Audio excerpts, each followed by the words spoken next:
The androids are mechanical beings whose purpose was to bolster the power of the Red Ribbon Army, crafted by a man named Dr. Gero and eventually his grandson, Dr. Hedo. Since their introduction to the series, Dragon Ball has used them quite a bit as fighters with unique designs and abilities. This video is going to cover the abilities and history of Dragon Ball's Red Ribbon androids. I do want to specify that I say the Red Ribbon androids, as Dragon Ball has a bunch of other artificial life forms, and if I did both in one video, it would take 4,000 years. You can tell I wrote that before finishing this script. First, I'll give a brief history of the androids, and then we'll break them down one by one by going through Dragon Ball, Z, GT, Super, Fighters, and of course, Super Dragon Ball Heroes. What I bet most of you don't know is that not every android was made to kill Goku. We know that from the original series that it was only after Goku defeated the Red Ribbon Army that the androids were constructed to take down the Saiyan. The different named androids come in different models and have different designs and abilities to reflect the fact that Dr. Gero was making tweaks to his machines as he went on with their construction. After his defeat, we learned that Gero had a grandson who continued his work in Dragon Ball Super with newly superpowered robots to take out the Z Fighters. So there are two quick sections that I want to have before diving into Android 8, our first android of this video. The first one is going to highlight some quick, cool resources. So, if you want a very brief, accurate, and canon introduction to the androids, then I strongly recommend taking a look at Dragon Ball Z chapter cover 173, which features a quick guide to the history of Dr. Gero's androids. I'll be explaining some of the important things from this guide in a sec, but I wanted to shout it out here nonetheless. Also, there are the awesome people at Kensenshu who provide accurate translations of many important Dragon Ball guides. In particular, you guys will notice pretty quickly that I'm going to reference the Toriyama Q&As from the color edition of the Cell Saga volumes a lot. And if you guys want some cool Dragon Ball information, go check them out. I'll leave a link below to the interviews that I reference and, of course, Kensenshu themselves. And finally, I want to talk about some of my predecessors who've done videos on this. It seems that what may be the most similar to this is Geekdom's video on the history of the androids. There's also a video by Smugstick and a few by Laughingstock Media. While I have not directly watched these videos, I feel like by length alone, my video justifies its own existence. However, if you want some more cool Dragon Ball content, go check those guys out, as I'm sure there's probably something in there that I did not mention. Also, I want to give a shout out to the Dragon Ball Fandom Wiki. Obviously, my research starts with the original series, but if I'm looking for fun facts or things that might be lesser known or obscure, I'll check them out and see what they cite, and then try to find their sources from there. So, this video had a couple of instances of that, and I will be linking that in the description if you guys are interested. Once again, go check them out. I'm sure all of them are great people, so yeah. And that concludes this first part of the prologue. The second thing I want to go over before diving into the androids themselves are the terminology and descriptors that are going to be used throughout the video. I'm also going to explain here what the power source of many of android abilities are. So if you're only interested in the initial question of this video, being how the androids work, and not specifically you don't want the details of the androids themselves, here's where it will be answered. Let's start with the most basic term, android. Android refers to artificial human/beings within the Dragon Ball mythos. Specifically, this term usually refers to beings made by the Red Ribbon Army. I make that specification because we do know that there are other artificial life forms/mechanical beings within the Dragon Ball verse, like General Rildo or Dr. Mute, who don't really get the title of android. A common trait amongst most androids is the lack of energy, given that they're typically powered up by some form of artificial means. Next up, let's talk about the types/categories of androids that there are. This is where I'll bust out the DBZ 173 chapter cover. The first is the Total Artificial Construction Type, or TACT. These are androids that were built from the ground up, meaning that their creator built them from nothing but raw materials. Examples of this type of android include Android 8, 16, 19, and presumably Gamma 1 and 2. Then, there's probably the most known/popular android category, Cyborg.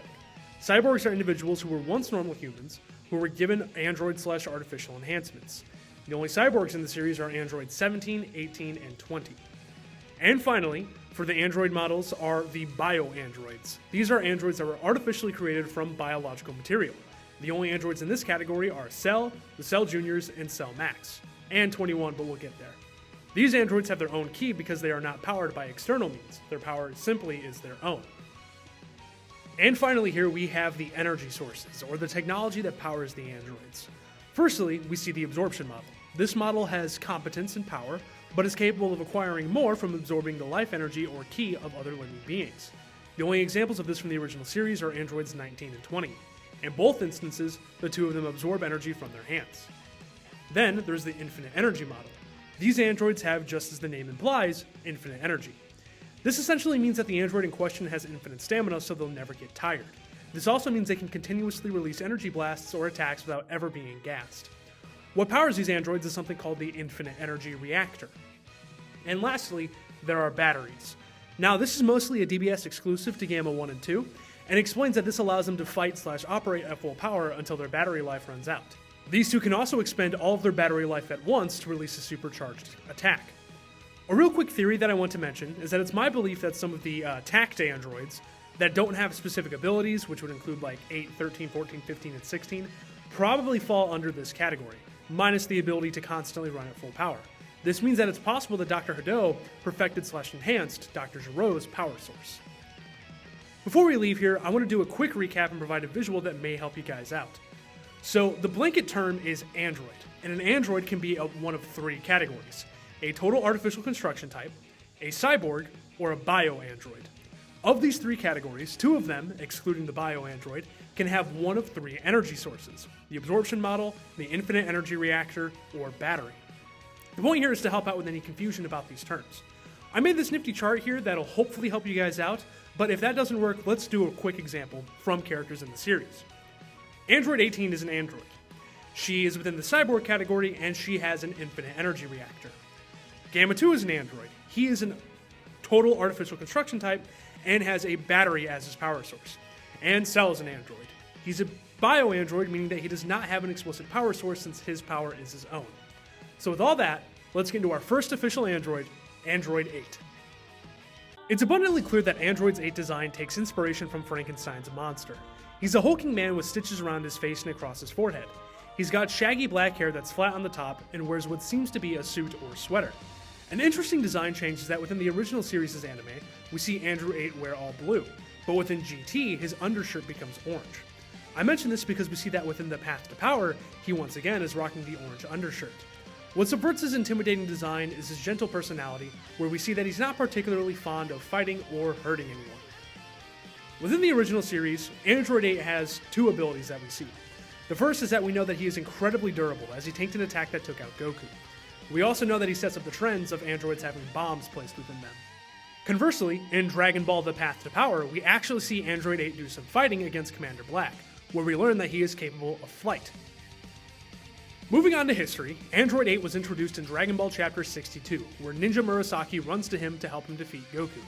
Upon being released from his holding cell, Android 8 refuses to hurt Goku because fighting is bad. Upon tagging along with Goku throughout the rest of the Muscle Tower, he plays a passive support during Goku's fight with Booyan and General White. This is until White knocks Goku out, where Ader then gets mad and punches General White out of the tower. From here, Ader reveals that he had the Dragon Ball Goku was looking for and hid it from the Red Ribbon Army, as General White said that he would kill all the villagers upon finding the Dragon Ball. For his heroism, the mayor invites Ader to live with him, where we see Android 8 live for the rest of the series. Android 8 has an interesting history within the Dragon Ball mythos. While his only major contribution to the plot is within the Red Ribbon Army saga, he makes a bunch of cameos throughout the series' run. Within the original series, Android 8 doesn't return until Dragon Ball Z Chapter 321, just 4 chapters away from the end of the series. He does, however, make a couple of cameos throughout Dragon Ball Super and Dragon Ball GT. In Super, it can be seen that he and the other villagers of Jungle Village lived throughout the future timeline, as we see Android 8 and the other villagers give their energy to Trunks' spirit sword. In GT, we see that Ader returns when Goku teleports him and others off of the Earth to Planet Plant. Hachan also makes a brief appearance at the best part of Dragon Ball Super Superhero when it's recapping the Red Ribbon Army saga. To start off with some fun facts, I'm sure some of you guys noticed that I didn't really explain what type of android Android 8 is. This is because there seems to be some contention regarding this depending on what you're looking at. In the original manga, there's no reference of Android 8 being anything other than a total artificial construction type like Android 16. But in the anime, there is a filler scene that shows that hit character Dr. Flappy, I hope I'm saying that right, alongside General White and Ninja Murasaki, reviving and giving life to Android 8. Now, it's rather easy to say that this scene is in direct contradiction to the awesome cover of DBZ 173 that shows the history of Jiro's androids, which tells us that Jiro was the one who made Android 8. But, according to the wiki, in Daizenshu 7, it gets revealed that Jiro and Flappy made Android 8 together. Whether or not he's a cyborg is still sort of up in the air. And unfortunately, I say up to the wiki, because I could not find the direct translation from Daizenshuu itself, so my source is, trust me, bro. However, I'm going to do a double reversal and say that Android 8 is probably a total artificial construction type, given that from the Android/Cell Saga Color Volumes Q&A, Toriyama said that Androids 1 to 12 were all artificial. Not only is this the most definitive answer to this question, but it came from his sensei himself, as compared to anime filler, and it's also the most recent answer to this question. I'm sure most of you guys noticed and heard me refer to Android 8 by another name, being Aider. This is the name given to him by Goku. He's also referred to as Hachan, which I believe is the translation. The Viz manga refers to him as 8-Man, which I think is pretty funny, and also marks our first Viz moment of this video. The final thing that I want to mention from Android 8 is Dragon Ball: The Path to Power. For those who haven't seen the film, I strongly recommend it. It's a beautiful retelling of some of the first arcs from the original series while making some pretty big changes.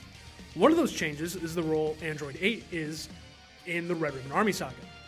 Here, the beginning of his arc is mostly the same, as when he meets Goku and is supposed to kill him, and the two of them end up being friends. The big change is by the end of the film, where he is incredibly crucial to the climax. He fights Commander Black's battle jacket, loses, and actually ends up dying. This sets Goku into a rage as he finishes off the battle jacket with a Kamehameha. The end of the film has Shenron then resurrect Android 8. This means that within this universe/retelling, this is the first canonically seen wish of the Dragon Balls. Moving on to our next androids, we have androids 19 and 20. So here I'll be discussing both of them in a pair. I will be discussing some androids in pairs as I find it's appropriate to do so given their appearances and depictions within the narrative. So moving on to their appearance, starting with 19. 19 is an artificial android who is a chubby guy with baggy pants and a funny vest. His pants are black and his vest and the rest of his clothing are gold and red. On top of his head seems to be a hat with a gold point on it. On his forehead is the red ribbon insignia. On his hand is a red gem, which will be explained shortly. Android 20, or Dr. Gero, is a tall, wrinkled man who wears similar clothing to 19. Gero also has the gem on his hands. Unlike 19, however, Dr. Gero's hat is tall and cylindrical, as it sits atop his head. He has a white mustache and long white hair that flows behind him. Another difference between 19 and 20 is Dr. Gero's state as a cyborg, as compared to being a totally artificial construction type. Something that reflects this is the transparent dome on top of his head that shows his brain. As for abilities, I don't think it will be too controversial to lump these two together, as they seem to be capable of doing the same things. Like most androids, the two of them don't have key signatures. Their main ability is the ability to absorb the energy of their opponent. They do this through the gem that are placed on their hands. This can be done by prolonged touch in the case of Yamcha, or slurping up energy blasts in the case of Goku and Vegeta. We see Android 20 use this in tandem with their lack of ki to run and hide to goad Vegeta into blasting his hiding place, where he then jumps out and slurps his energy. It's also because of this that we know the two of them don't have infinite energy, as it seems both of them had to rely on draining their opponents. Now, the clear weakness of the draining ability is its connections to their hands. We see both Vegeta and Piccolo take advantage of this, as the former removes both of 19's hands, and the latter manages to slice one of Dr. Gero's hands in their fights. Other than that, they seem to have some of the basic Dragon Ball abilities like flight, increased strength, and ki blasts. Interestingly though, it seems that these two like to shoot blasts from their eyes, which we don't see too often in Dragon Ball. In regards to the history of these two, both of them exist in a rather strange space. For Android 19, his story starts and ends at the beginning of the Cell Saga. He appears with Dr. Gero, fights Goku, and shortly afterwards dies to Vegeta. What's interesting though is that to the viewer, Android 19 is the first character to beat a Super Saiyan. Granted, the fight wasn't fair as Goku was weakened due to the heart virus, but 19 did end up taking him down. The reason why I preface to the viewer is because we know that the Super Saiyan warriors of the future lost quite a while ago. Or at least Trunks came back to the future to say that Super Saiyan's lost. You guys get it. And now we have Dr. Gero, who at first seems to be in a similar state to 19, and then he shows up and just 10 chapters later, he dies. After 19's death, he tries to run away from Vegeta and the rest of the Z-Fighters. He does have a brief fight with Piccolo, which shows Piccolo's growth and power from the Namek Saga. After figuring out he had no chance of beating the Z-Fighters, he went back to his lab where he released androids 17 and 18, the former of which killed him soon after. What makes Gero different from 19 though is his role in the grander Dragon Ball mythos. With the introduction to the androids, it's revealed that Dr. Gero was playing a part in the story ever since the Red Ribbon Army Saga, with Z's sequel series then showing us that the effect of Dr. Gero's work continued far past his own defeat. During his introduction, he exposits us that the Red Ribbon's defeat at the hands of the 14-year-old Saiyan, I think, Jiro vowed his life to defeating Son Goku. To do this, he had tiny bug-like robots with cameras watch Goku and his friends grow in power. Meanwhile, he was creating model after model of android to become powerful enough to defeat Goku. All of them, in his eyes, had one flaw or another until he deemed Android 19 and himself as the flawless androids capable of taking down Goku. After his death, all on the way in Dragon Ball Super, it's revealed that Jiro had a grandson who continued his work, but we'll get to him later on. All this is to say is that although he had such a brief appearance himself, he's an antagonist that pretty much drives two entire story sagas, albeit tangentially. GT also uses Dr. Gero in the Super 17 arc, where he then teams up with the deceased Dr. Mew, and the two of them work together to craft Hellfighter 17 and brainwash the actual Android 17. 19 can also be seen in the background with the rest of the villains. He then dies shortly after to Super 17. What's really funny about this scene is that Android 20 dies to a ki blast, which he theoretically could have absorbed. Now you might say this isn't possible as he was being constrained by Pan and Giru, but you can clearly see that with his right hand, he is the one grabbing Pan. So there's literally nothing stopping him from letting go of her and just going for the absorption. Moving on to fun facts, I must say that for those keeping track, the chapters in which Android 8 had his relevance were the original Dragon Ball chapters 62 to 67. Now, Androids 19 and 20 first appear at the end of Dragon Ball Z chapter 143. This means that there is a total of 270 chapters between the appearances of the Red Ribbon androids. The first color volume Q&A of the Cell Saga reveals a lot about Dr. Gero. We learn that he was responsible for making most of the Red Ribbon's weapons. We also learn that the reason why he specified in artificial humans was so that they couldn't be used like normal weapons. Some other facts will be explained later on. Along with this, however, I want to mention Major Metallotron, who's a minor antagonist who's a mechanical being. It's never directly stated that he was crafted by Dr. Gero, but given that we know that Gero was responsible for the Red Ribbon's weaponry, it is possible he could be one of the first androids. In regards to 19, we learn that he was actually modeled after a doll that was on display at an army base of an enemy of the Red Ribbon Army. Gero himself took it as a war trophy and built the android based on that. Picking up a minute detail from 17's dialogue reveals that Android 19 was actually the one who turned Dr. Gero into a cyborg. The only other fun fact I can think of is that the rules of time travel affected which androids first appeared southwest of South City. In Trunks' timeline, Goku dies of the heart virus and it's androids 17 and 18 that attack and kill the Z-Fighters. However, it seems that Trunks going back in time to give Goku the medicine caused something to change that led to androids 19 and 20 showing up instead. However, what if I told you Trunks was right all along? I'm sure you'd be confused, right? Because obviously 17 and 18 are not 19 and 20.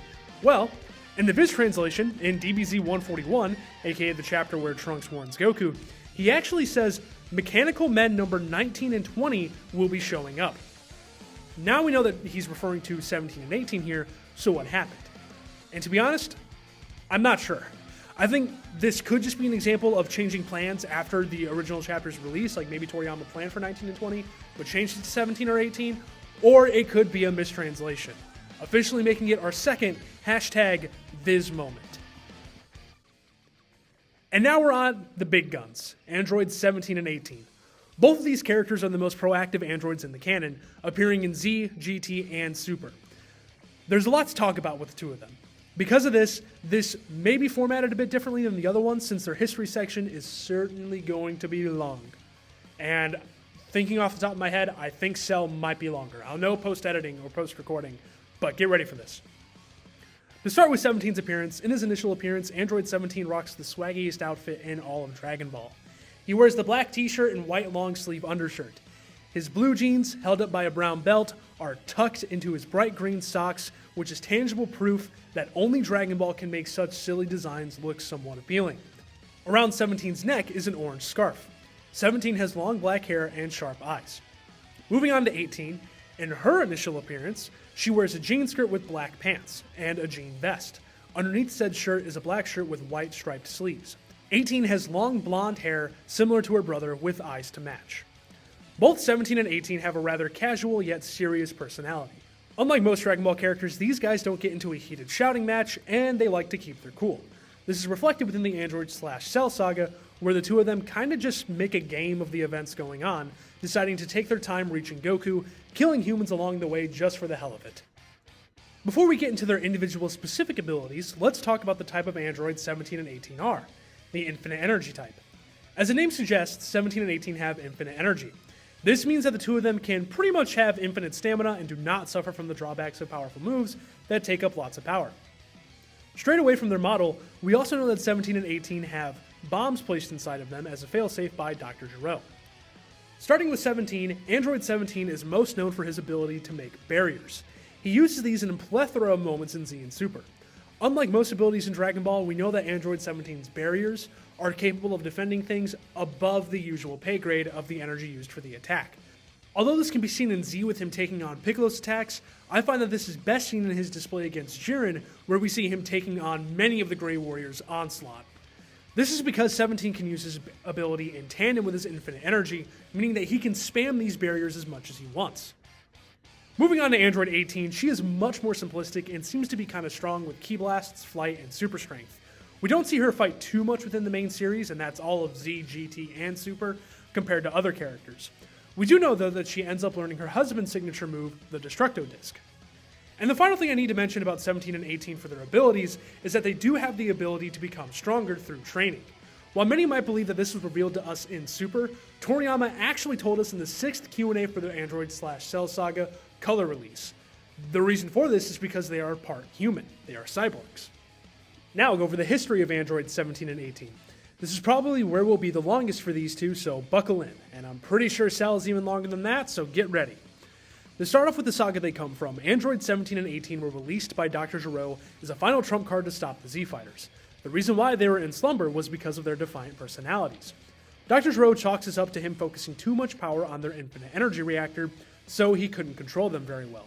Understandably pissed off about being kidnapped and put to sleep, 17 plays a con on Dr. Gero that makes him think that he and 18 are under his command, where he then snatches the remote used to put them to sleep. He promptly takes out Dr. Gero.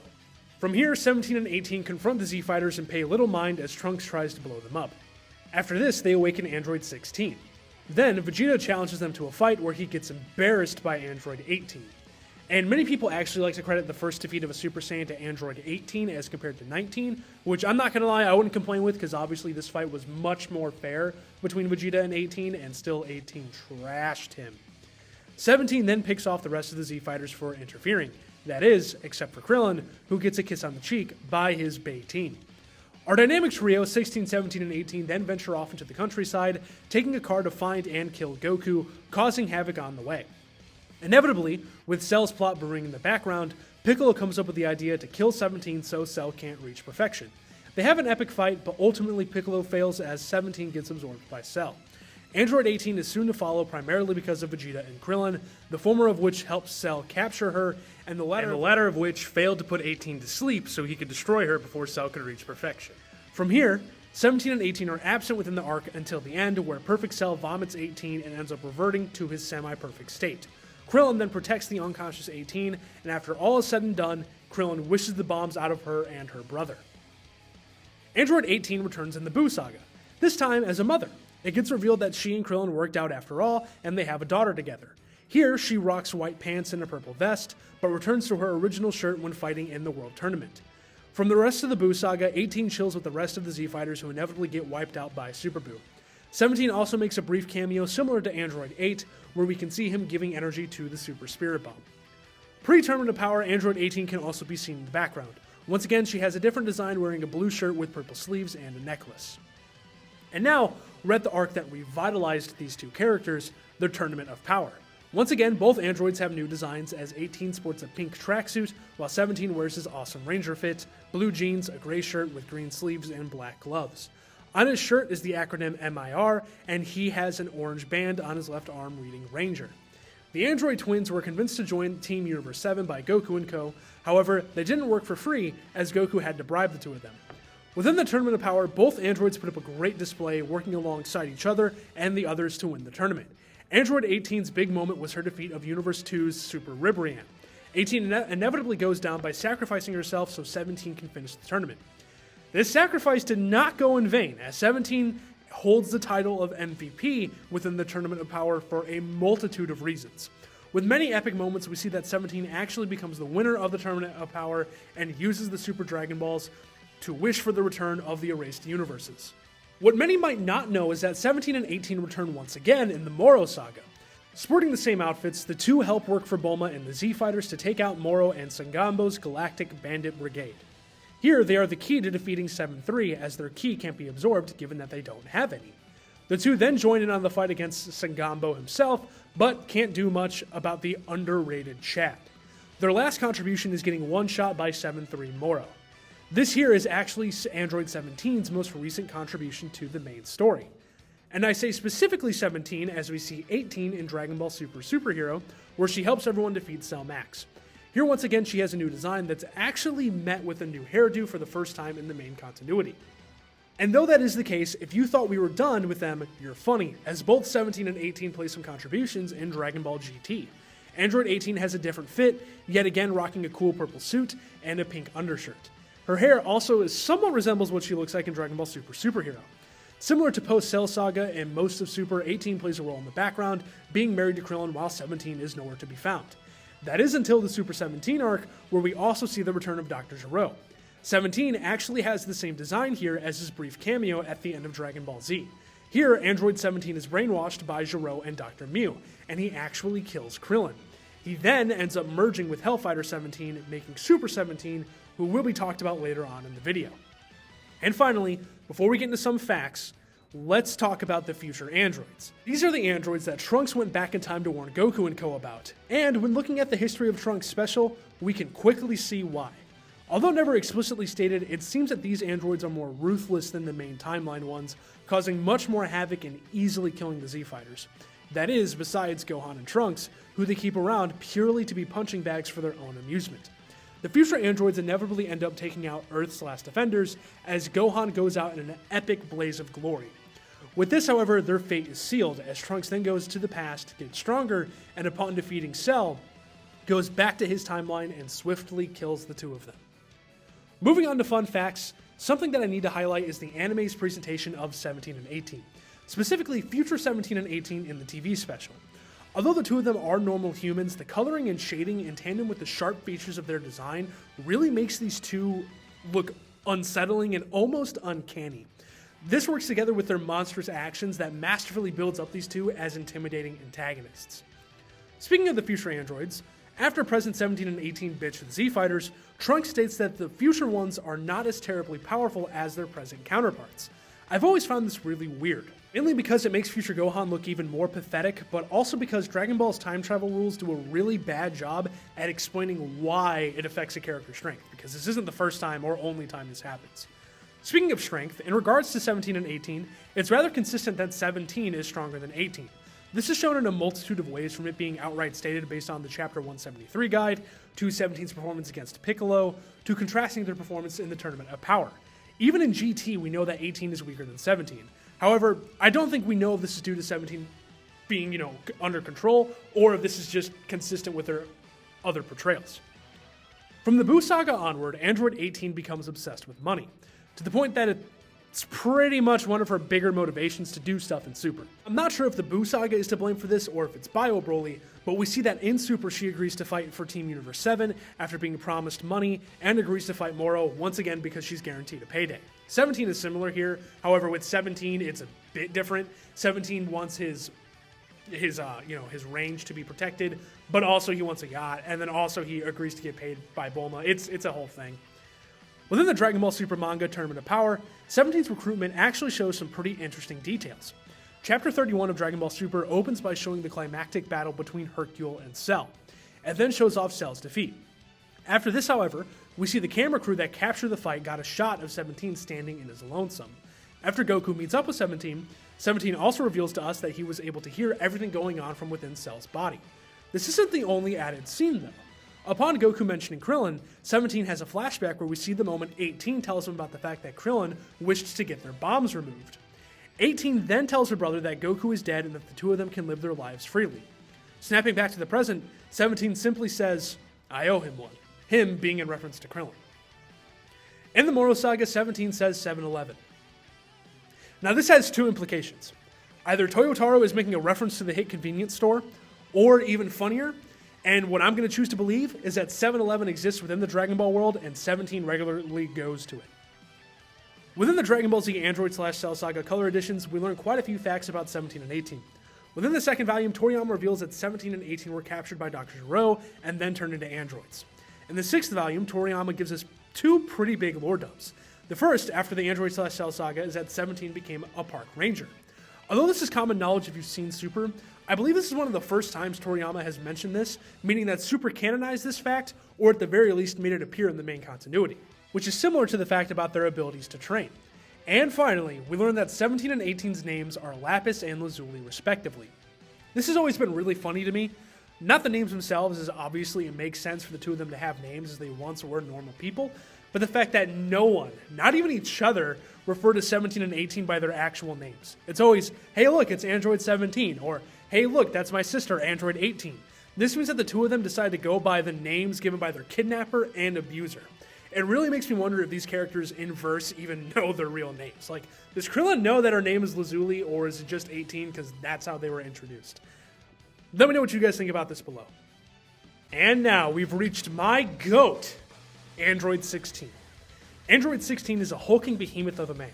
He's incredibly tall and wears black pants and green armor.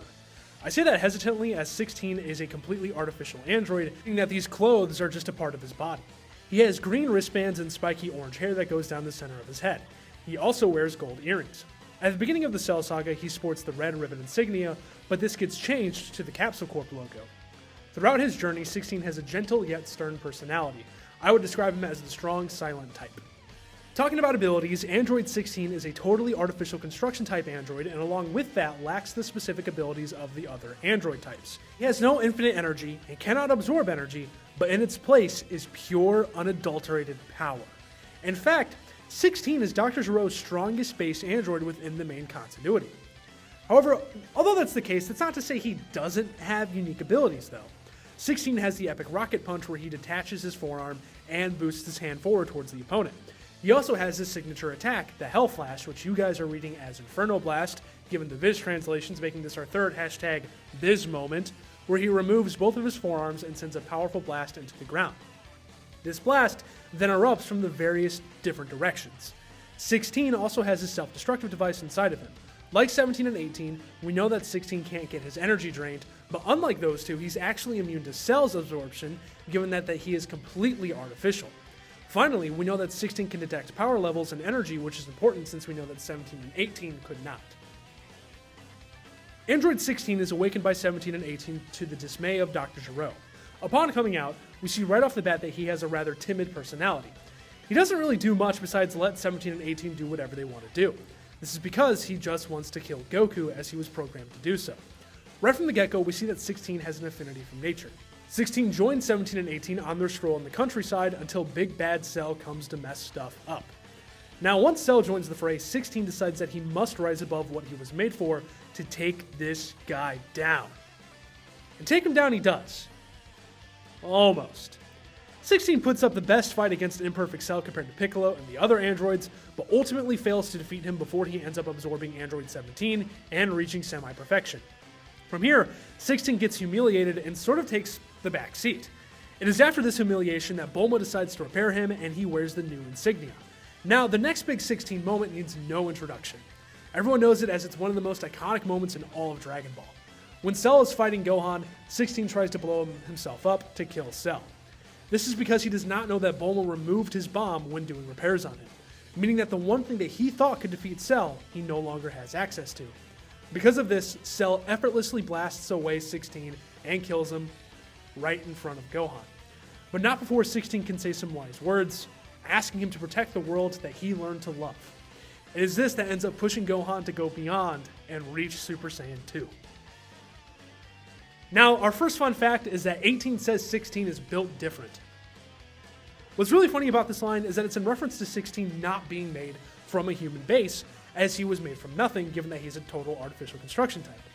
The reason why I call this funny is because we know that this isn't entirely true.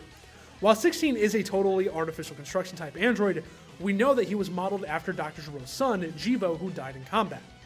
Within the third Q&A section of the Android/Cell Saga color volumes, we learn this factoid. We also learned that Jivo was a high-ranking official within the Red Ribbon Army. This interview response tells us why 16 was stowed away instead of sent to kill Goku. Given that he was modeled after his late son, Jiro was worried that he would end up getting destroyed in battle. Not only does this explain why 16 was considered a failure, but it also serves as some real interesting humanization for Dr. Jiro.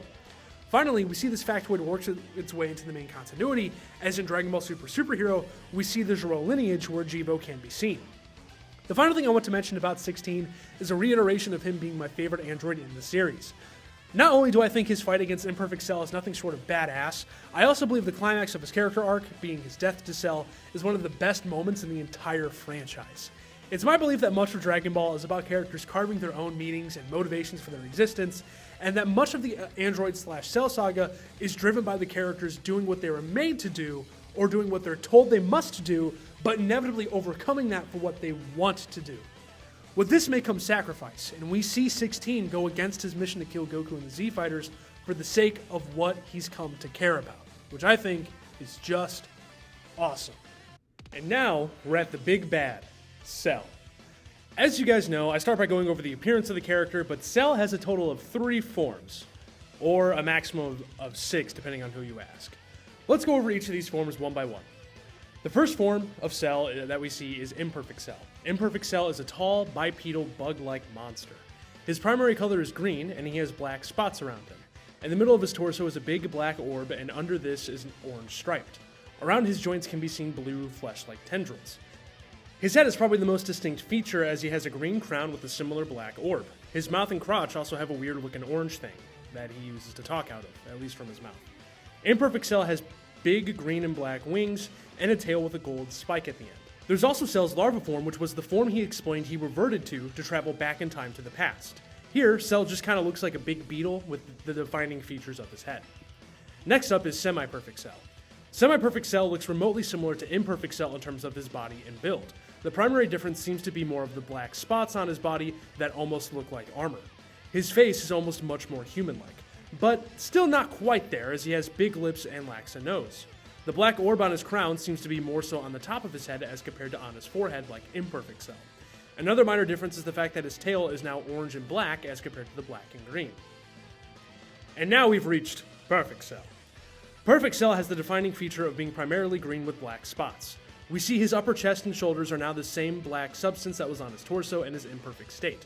Cell also looks the most human in this form, with his face looking more humanoid and even his arms and legs almost looking like clothing. Around his face almost looks like a golden chin strap, and he has purple lines running down his face under his eyes. Interestingly, we see he has the tendril parts around his joints, and then we see them change to a more purple look. He also still has his wings, and his tail is also much less pronounced, once again selling the fact that he looks much more like a human. Throughout his life, Cell has a very cocky and pompous personality. From the beginning, we see him boast about how powerful he will be once he reaches perfection, and when he does reach perfection, he makes it known that he is the top dog.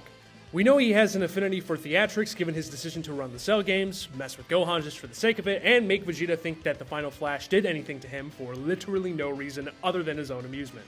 We also know he gets really upset when he starts to lose, as we see him flip shit when his back is against a wall. Not only is this seen when he fights Gohan, but also when he fought Super Vegeta and got humiliated in his semi-perfect state. Moving on to abilities, this could be its own video, foreshadowing, so I'll keep things somewhat simple for now. For those who don't know, Cell is made of the strongest Z-Fighters plus Frieza and his dad, hence, his name Cell. Because of this, Cell knows and uses the moves of various different characters. We see him use the Kamehameha, Piccolo's Regeneration, Solar Flare, as well as Frieza's Telekinesis and Death Beam, at least in the manga. We see him do much more in the anime. It's also implied that Perfect Cell obtained the abilities of 17 and 18 as well, as we see him use a force field in his fight with Goku. He can also mimic the voice of 17 and presumably 18 post-absorption. Although Cell has the abilities of other people, that's not to say that Cell has no unique abilities on his own. We know his wings do work and he's capable of flying with his wings as compared to just, doing the technique. He also uses his tail to absorb people. We see him stick the point of it into other characters as he drains their life force. He also uses his tail to absorb the androids in a different manner, as we see the point of his tail open up as if it were a mouth and swallows 17 and 18. Cell also has the ability to self-destruct like any other android. In the latter half of the Cell saga, we see Cell give birth. After stealing the Senzu beans from the Z-Fighters, he ends up splitting little versions of himself from his tail. These guys are the Cell Juniors. They look like miniature versions of Perfect Cell, except they're much shorter and blue instead of green. Like Cell, they can perform the moves of the Z-Fighters. Now let's get into the two other forms of Cell. First off is Cell's buff form. After being backed into a corner by Gohan, we see Perfect Cell get angry and buff himself up. Upon doing this, we learn that although his power increases, his speed decreases, meaning that he could not hit Gohan. Appearance-wise, this is literally just Perfect Cell, except with bigger muscles. And finally, there's Super Perfect Cell. This version of Cell comes to be after Cell is brought back from the brink of death after he blows himself up. This form of Cell looks similar to the other form of Cell, except now he has lightning that sparks around him. This form is much stronger, and he even picked up new abilities as well. Firstly, we see that he can maintain his perfect form without 18 being a part of his body. We also see that he learned instant transmission, making him the second character in the series to do so, excluding the Yardrats. I'll say second named character. And now we can get into the history of Cell. We're gonna be here a while. Cell first appears in Dragon Ball Z Chapter 167, where the first Z-Fighter to confront him is Piccolo. This confrontation stems from the fact that Cell was drinking people en masse as many citizens were suddenly disappearing.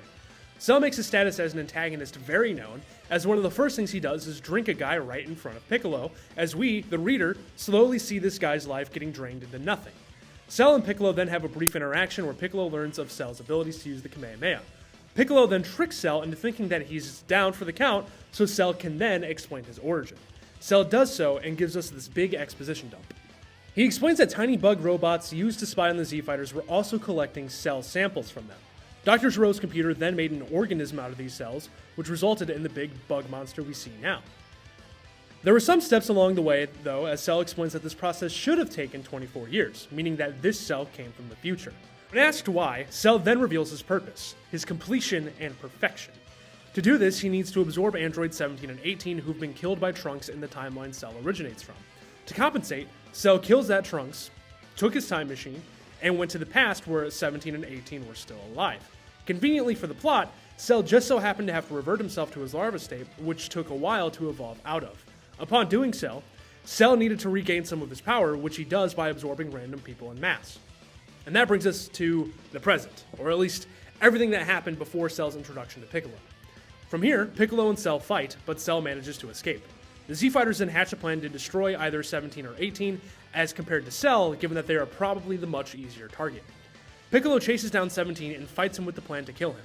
Cell, who's now looking for the androids, uses this fight to track them down, given that he can sense Piccolo, but could not sense who he was fighting, meaning that it must have been an android. After finding 17, Cell takes Piccolo out and is about to absorb 17, until 16 stops him. However, like I mentioned earlier, 16 ultimately fails as 17 and 18 refuse to run away from the monster. Semi-Perfect Cell then busts forth and establishes himself as the new top dog by taking out Android 16. But before chasing down 18, gets halted in his tracks by our GOAT, Ten Shinhan. This is only temporary, however, as Cell lives and continues to track down 18. His next opponent, though, is Vegeta, who ends up humiliating Semi-Perfect Cell. Cell is shocked by how this is possible and pretty much has a little baby fit. Cell explains how he could beat Vegeta if he was perfect, and being the menace that he is, Vegeta agrees to help Cell reach his perfection for this challenge. This is to the dismay of literally everyone else.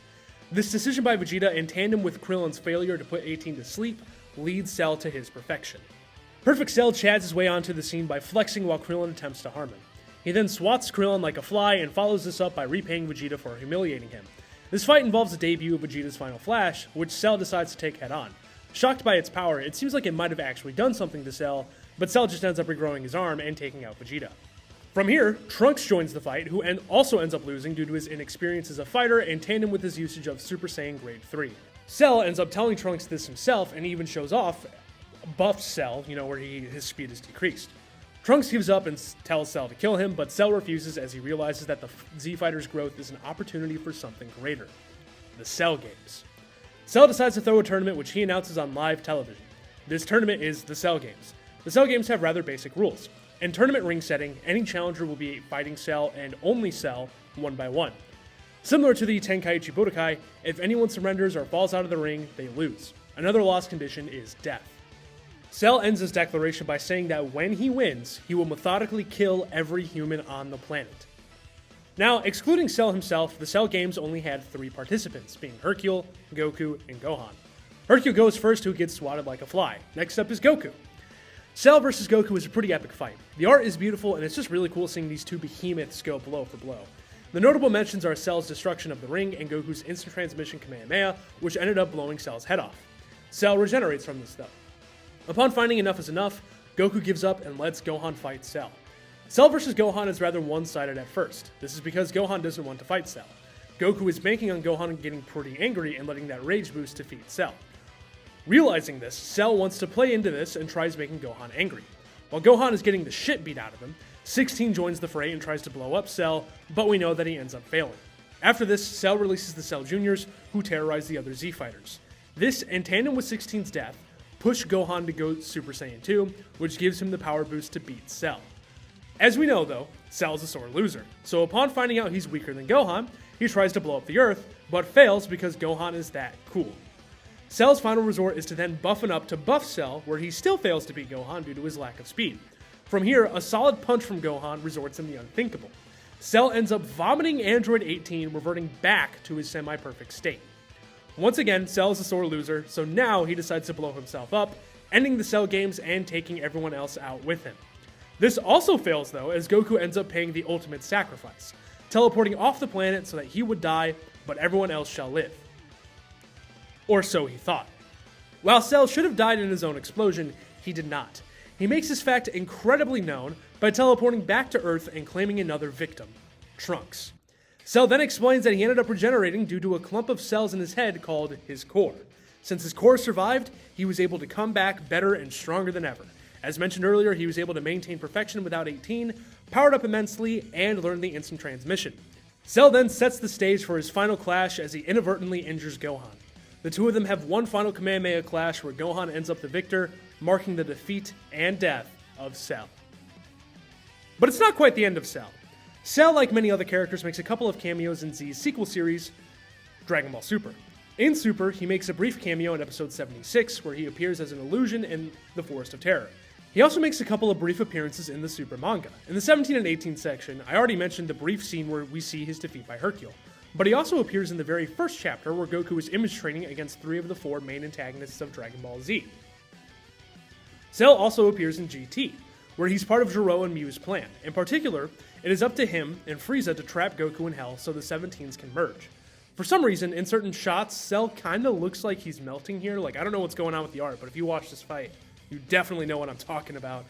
Although this is the case, I must admit it's pretty cool to see Cell and Frieza team up. It was also cool to see Goku embarrass the two of them in his base form. And this interaction ends with Cell and Frieza getting frozen in hell. Before we get into fun facts about Cell, we'll be there a while as well, trust me. Let's get into the other Cells. First is the Cell of the present. If you remember, Cell, the main antagonist, is from a future timeline, meaning that our timeline would also have a Cell. This Cell is just a little guy being cooked up in Gero's lab. He gets destroyed by Krillin and Trunks when the two of them go sleuthing said lab. And finally, there's Future Cell. Not Future Cell as in main antagonist Cell, who came from a future timeline, but Future Cell as in the Cell that came from the same future as Future Trunks Cell. Don't you guys just love multiverse theory? I think it's awesome. When Trunks goes back to his time to kill 17 and 18, he knew that Imperfect Cell would inevitably come from the shadows to kill him and go back to our time. This time, though, Trunks was expecting this and promptly killed Future Cell, thus marking the character's end from the original series. And now, we're finally at the fun facts / trivia section for Cell. And I've got a lot of shit to say. To start, let's go over some of the cool facts we learned from interviews with Toriyama. Most of these stem from the constantly referenced Android / Cell Saga Color Volume Q&As. Firstly, and debatably most interesting, is Cell's peculiar position as the final villain of the Android Saga. For those who don't know, Cell was not initially planned to be the final villain of this saga. It was actually supposed to be Android 20.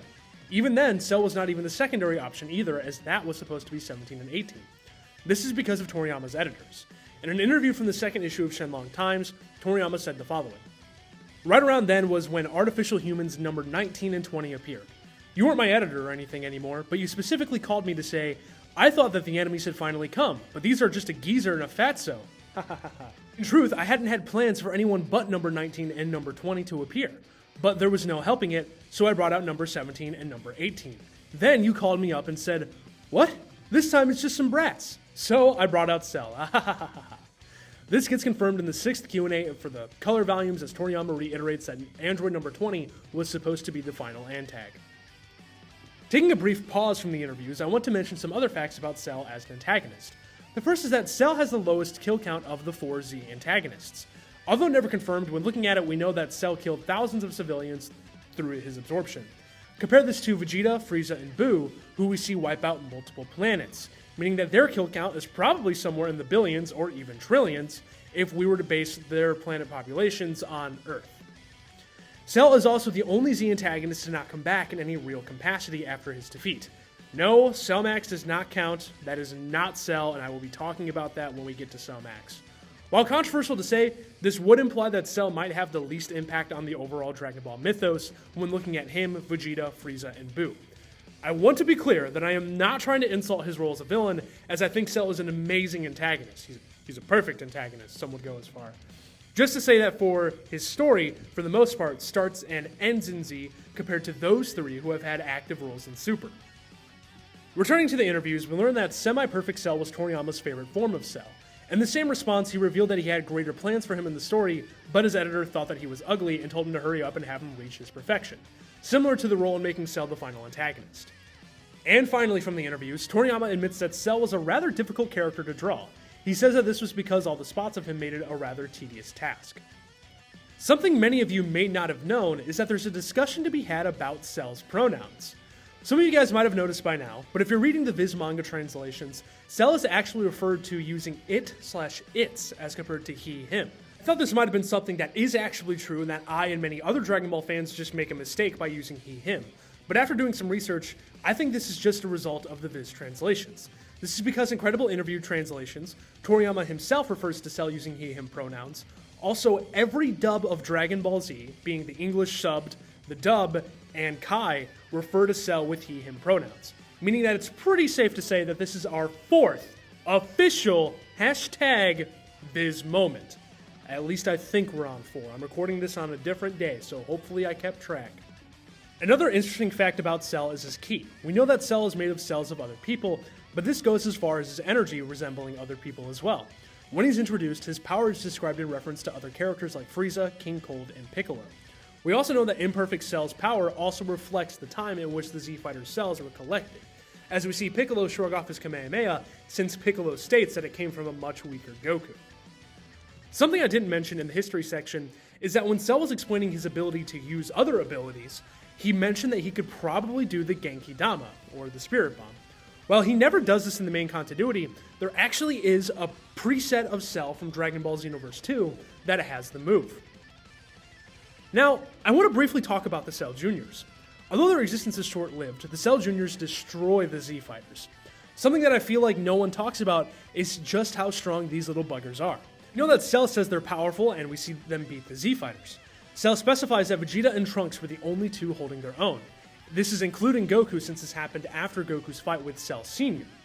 In the anime, the domination of the Cell Juniors are a bit more exaggerated, with them using more moves from the Z Fighters, and one even reflects Vegeta's final flash, which we know messed up Daddy Cell.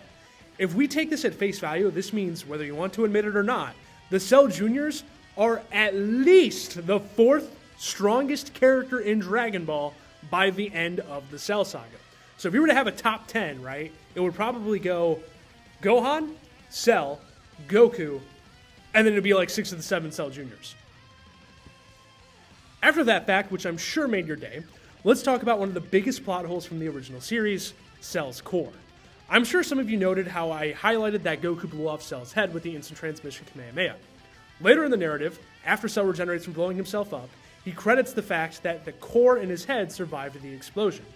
I find that these 2 moments are in direct contradiction to one another, since Cell states that he was able to regenerate because his core survived the explosion, but we clearly see his head turn to nothing when he tanks the Kamehameha.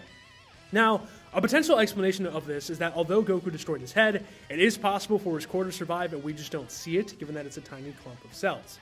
While I do believe this could be true, I find that this would make sense if he regenerated around his core from the Kamehameha, but we know this isn't the case as we see him regenerate from the surrounding parts of his body, or the surviving parts. The other potential explanation could be some pure headcanon, where maybe Cell's core was destroyed by the Kamehameha, but since his body wasn't completely gone, he just regrew the core on some sort of autopilot. The reason why I say this is that Cell never directly states that he'll die if only the core is destroyed, meaning that maybe it's possible he could live if other parts survive, just that he will live by being turned into microscopic parts if his core survives. Now, that's really confusing. The meta explanation for this is quite simple. We know that Toriyama doesn't really plan ahead, or didn't really plan ahead in Dragon Ball Z, so it's possible that the instant transmission Kamehameha happened before he decided to establish the core is the reason to how Cell regenerates. Next up, let's do some theory crafting. If I were to ask you, is Cell a Super Saiyan? What would your answer be? Mine would be yes. In fact, I would take it a step further. I think Cell is a user of multiple Super Saiyan forms. This is because we obviously know Cell has a golden aura and Saiyan cells, but he also uses similar power-ups to the Z-Fighters. Buff Cell is something Cell displays in response to Trunks using Super Saiyan Grade 3, and like Grade 3, it has similar weaknesses. Furthermore, when Super Perfect Cell comes to the scene, he compares his power-up directly to Gohan's Super Saiyan 2. This presentation is even similar, as we see Cell now has Super Saiyan 2's signature Crackling Lightning. It's because of this, I believe that Perfect Cell first uses the power of Super Saiyan, Buff Cell is Cell's version of Super Saiyan Grade 3, and Super Perfect Cell is Cell's version of Super Saiyan 2. Let me know what you guys think of this in the comments below. Moving on, let's talk about Cell's involvement in Dragon Ball Z filler. I decided to exclude this from the history portion as I find it may be a bit less known. Firstly, there's Cell's usage of additional moves. I mentioned the abilities you see him use in the manga, but in the anime there are more moments of Cell and the Cell Juniors using additional techniques. From the big man himself, we see his semi-perfect state use the Gallic Gun against Vegeta, and in his perfect form he uses Tenshin Han's multiform technique as well as Piccolo's special beam cannon. When looking at his kids, we see them use the Tri-Beam and the Kienzan as well as the Kamehameha and the special beam cannon during their onslaught. Secondly, there are Cell's adventures in Hell.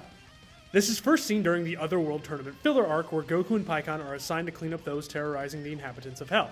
The folks doing said terrorizing were Frieza, King Cold, the Ginyu Force minus Ginyu, and Cell. Here, Cell doesn't say much, he sort of just gets negged by Pikkon. We also see Cell in Hell in the Buu saga where there's some cool filler of the various villains of the series watching Goku duke it out with Kid Buu. Now, before we leave this point, I want to get down into a pretty interesting rabbit hole. So if you guys remember, Super Perfect Cell says that he can maintain perfection without 18. However, it seems that he can also do it without Android 17. This is because we know that 17 lives the events of the Cell saga, but within Z filler and GT, Cell maintains his perfection. Going back to everyone's favorite minor antagonists, within the Dragon Ball Super Volume release bonus story, the Cell Juniors are actually alive. In the short story, we learn that the Cell Juniors lived through Gohan's massacre and ended up inhabiting the island 17 watches over. In this bonus story, they end up attacking Goten and Trunks, who were watching 17's island during the Tournament of Power. We know that they are as strong as they were in the Cell saga and ended up being tamed by 17 himself. Upon finding out that Goten and Trunks were Rangers, the Blue Boys flee. The last blurb refers to the fact that the Cell Juniors may have had a similar core to Cell, and since Gohan didn't completely annihilate said core in the manga, they lived. Although brief, this bonus story tells us some interesting things. Firstly, we know that the Cell Juniors don't really get bigger with age. We also know that they're more akin to wild animals as compared to actual people. They also chill in a herd. We also learn that Goten and Trunks at this time are comparable to the Cell Juniors, which places them around the level of Super Vegeta to Super Saiyan Grade 4 Goku in the Cell saga, which is pretty neat. Overall, I think it's a pretty cool bonus story where Toyotaro wanted to cover some loose ends that were left from Dragon Ball Z. And now, we can talk about Cell's involvement in Super Dragon Ball Heroes. If you've seen my video about the Dragon Balls, then you'll know about the Dark Dragon Balls. In there, I explained that one of these Dragon Balls actually attached to a version of Cell, becoming Xenocell.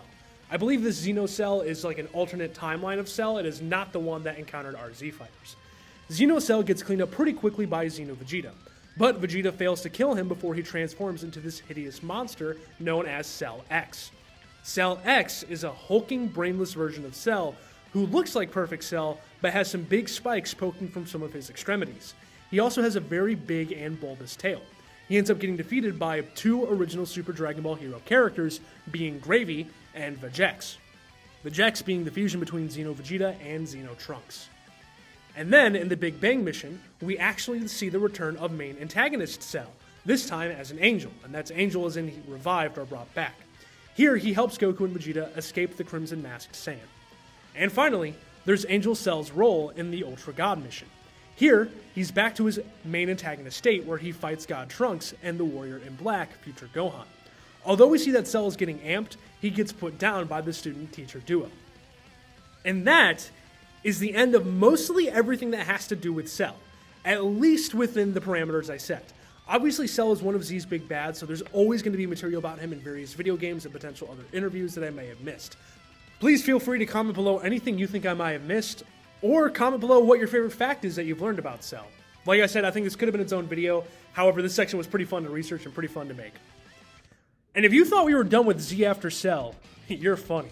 Because now we have the 3 antagonists of Dragon Ball Z Movie 7, androids 13, 14, and 15.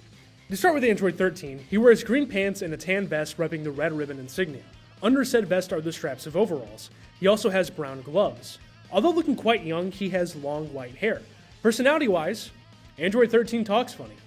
That's pretty much it. He has a southern accent, and he wants to kill Goku. Android 14 has a much different look about him. He is tall and muscular and has a gray hue to his skin. He has a brown shoulder pad that's strapped from his left shoulder to the right side of his hip. He also has a green skirt, underneath which is a loincloth. He has literally no personality and says just about nothing. Android 15 also has a rather distinct look. 15 is a short dude with purple skin. He has a big green hat and dons some cool looking shades. He wears an orange overcoat and a comically large bow tie that has the red ribbon insignia on it. Underneath his coat are blue pants. Similar to 14, 15 doesn't really say much, in the original Japanese audio at least. All 3 of these androids are total artificial construction types, and similar to 16, don't seem to have super specific / special powers. All 3 of them also seem to get their information and rely on Jiro's computer. Essentially, it seems that the only one who has some legitimate form of sentience is 13 himself. 13's main move is the SS Deadly Bomber, which is a powerful blast that can follow its opponent. However, 13 also has a special transformation, Super Android 13. Once 14 and 15 are defeated, Android 13 absorbs their scrap parts, turning himself into Super Android 13. Super 13 is a hulking behemoth of an android. Clothing-wise, he still maintains the green pants, but his vest disappears, and his overalls snap. His skin turns blue and he bulks up a lot more. Also on his torso are patches of gray plates. His hair also changes color as it becomes orange and spiky. In the beginning half of the film, we see 14 do a neat little slice attack that cuts a car in half, and that's really all I have to say for his abilities. 15 similarly has a move where he seemingly nullifies one of Trunks' ki blasts. We also know that 13, 14, and 15 have data on Goku, allowing them to read his moves, and once again, that's all I had to say for his abilities. The history of these 3 is rather brief. Given that they're an antagonist in a Z movie, and they're not Broly or cooler, their history starts and ends in Dragon Ball Z Movie 7. The plot of said film is rather simple. The Z-Fighters are chillin' until 14 and 15 attack Goku and Co. After luring the 2 of them out to the Icelands, fighting starts. Shortly after this, 13 joins in, and so do Piccolo and Vegeta. From here, 14 and 15 get defeated by future Trunks and Vegeta respectively. This means that 13 had the opportunity to absorb the 2 of them and turn into Super 13. Super 13 then beats down our protags until Goku decides to do the Spirit Bomb and take him out. In the main continuity, these 3 don't matter at all. They do not appear in any real capacity during the events of the Cell Saga. Moving on to trivia, the first fact that I have is that 13, 14, and 15 were designed by Akira Toriyama. Something I need to mention is the Super 13 dub. For those who don't know, this is probably the most ridiculous official Funimation dub from the Dragon Ball franchise. There's a lot of extra dialogue, including the funny $30 haircut line and silly changes made. One of these changes is Android 15's voice, which is, it's pretty bad, as it sort of plays into the theory that 15 is based on African American stereotypes. I also want to mention that some believe that 14 is based on Native American stereotypes, and when I was writing this, I kind of had like an epiphany. I had a realization that sort of in a messed up way, this really starts to make sense when you consider that 13 also is sort of supposed to be like white trash, so it's like the 3 of these are just based on American racial stereotypes. Next up, we have 13's connections to Cell. Given his status as a Z movie villain, it makes sense that 13's role is similar to that of one of the main antagonists. This can be seen all over the Z movies, like Turles has parallels to Vegeta, Slug has parallels to Demon King Piccolo, and Janemba has some pretty obvious parallels to Buu. Here we see that there are parallels between both androids needing to absorb 2 others to reach their final form. This is something that I learned that was even referenced in Xenoverse 2, as the 2 of them have a unique dialogue when fighting each other. And this is another one of those things that I learned from the wiki. However, since I own the game, I went back to get it myself. It'll be linked below, but once again, here's the clip that I recorded. Interesting. You seem to combine and grow stronger. Could you perhaps be one of my prototypes? Oh man, Is this monster seriously an android too? Another thing about 13 and Cell that I want to talk about is how do these two characters stack up to one another? Who do you think wins between these two? Given that they have similar transformation/histories, I think it's a pretty neat discussion. In particular, Spirit Super Saiyan Goku is an interesting power-up, given that we know that the Spirit Bomb is capable of bolstering one's power to a comical degree if we take Dragon Ball Super into account. Could he be stronger than Super Saiyan 2 Gohan from the main continuity? Let me know what you guys think below. Like the Z movies, we know that Super Android 13 doesn't really fit into the main Dragon Ball continuity. This is because there's no point in the Cell Saga where Vegeta, Goku, Gohan, and Trunks have these specific designs and are just chilling together. And by just chilling, I mean not planning to defeat Cell. Though this is the case, it does establish itself as taking place within the Android Saga, as the movie opens up with the death of Gero due to 17. If you ask me, I believe it's possible that this movie takes place in an alternate reality where 17 and 18 were defeated early on, or just a reality where Cell never traveled back in time to. We can even combine these theories and say that maybe this is a reality that potentially Cell knew not to travel back in time to, since he knew there was no 17 or 18. And finally, there's Super 13 in Super Dragon Ball Heroes. Similar to Cell, he appears in the Ultra God mission and is a part of the history's Dark Legion. It's implied that he gets defeated by Xeno Goten and Super 17. And speaking of Super 17, let's kick it to the Grand Tour and get into our next major antagonist, Super 17. Super 17 starts as a guy named Hellfighter 17, who was a recreation of Android 17. He takes the appearance of 17's initial appearance in the Cell Saga. After fusing with his real counterpart, they become Super 17. Super 17 is the second most 90s character from GT. He rocks skinny jeans and a gold belt buckle with the RR engraved in it. He has bulky shoulders and wears a skin-tight blue shirt. He also wears brown overalls. His hair changes as it becomes longer and is pushed back behind his head. Super 17 is probably the second least charismatic main antagonist of any main Dragon Ball arc. He says pretty much nothing and is a wet napkin in terms of personality. He just kind of smirks and laughs when he beats someone up and goes a bit crazy when he absorbs energy. Speaking of absorbing energy, let's get into Super 17's abilities. 17 seems to be an absorption model android, which is really funny to me given that neither Hellfighter 17 nor the original Android 17 were such. Unlike 19 and 20 though, Super 17 can just absorb energy blasts that hit him. He doesn't have to do it from his hands. When he does this, it seems that he has to hit a certain pose to absorb the energy, or at least he sort of tenses up. Other than that, he has some unique moves like a machine gun hand and the Electro Eclipse Bomb. He also does a technique called the Flash Bomber where he shoots blasts from his fingers that extend and hit enemies. Unlike his normal counterpart, 17 can indeed sense energy. Hellfighter and Super 17 have a short reign. Debuting in GT episode 42, Hellfighter 17's goal is to chase down his living counterpart so the two of them can fuse. He does so since normal 17 is brainwashed by Mew and Dr. Gero. If you remember in the 17/18 section, I explained how in this arc, real 17 confronts 18 and ends up killing Krillin. The two 17s then fuse. He makes it pretty clear that no one can stop him when he's Super 17 as he beats down the Z Fighters. Along the way, he also kills Dr. Gero. Super 17 then fights Super Saiyan 4 Goku in a pretty cool fight where Goku, for whatever reason, uncharacteristically charges Super 17 up with his energy and is like, wow, what's happening here? Why is he absorbing my energy? Let me keep blasting him with energy. I'm so smart, I'm Goku. 17 then overpowers Goku. Goku ends up winning the encounter though, as 18 returns as she distracts 17 and Goku hits him with the Dragon Fist, ending the Super 17 arc and Super 17. And now we're at trivia. Something I found intriguing was when Dr. Mew says that Super 17's absorption goes beyond what he predicted, as he was capable of absorbing Super Saiyan 4 Goku's times 10 Kamehameha. And for the fun facts section, I really couldn't think of much, so we're just going to get right into Super Dragon Ball Heroes. In the Ultra God mission, Super 17 is part of Team 5, which is full of our based ex-antagonists like Golden Middle Cooler, Hearts, and Cumber. Within the arc itself, Super 17 and Xeno Goten team up to take out history's Dark Legion. He doesn't have much dialogue, he more so just attacks characters with little consideration for Goten's safety. And finally, I want to mention Super 17 parentheses 18 absorbed. So this is something I remember seeing way back in the day before the Super Dragon Ball Heroes anime came out.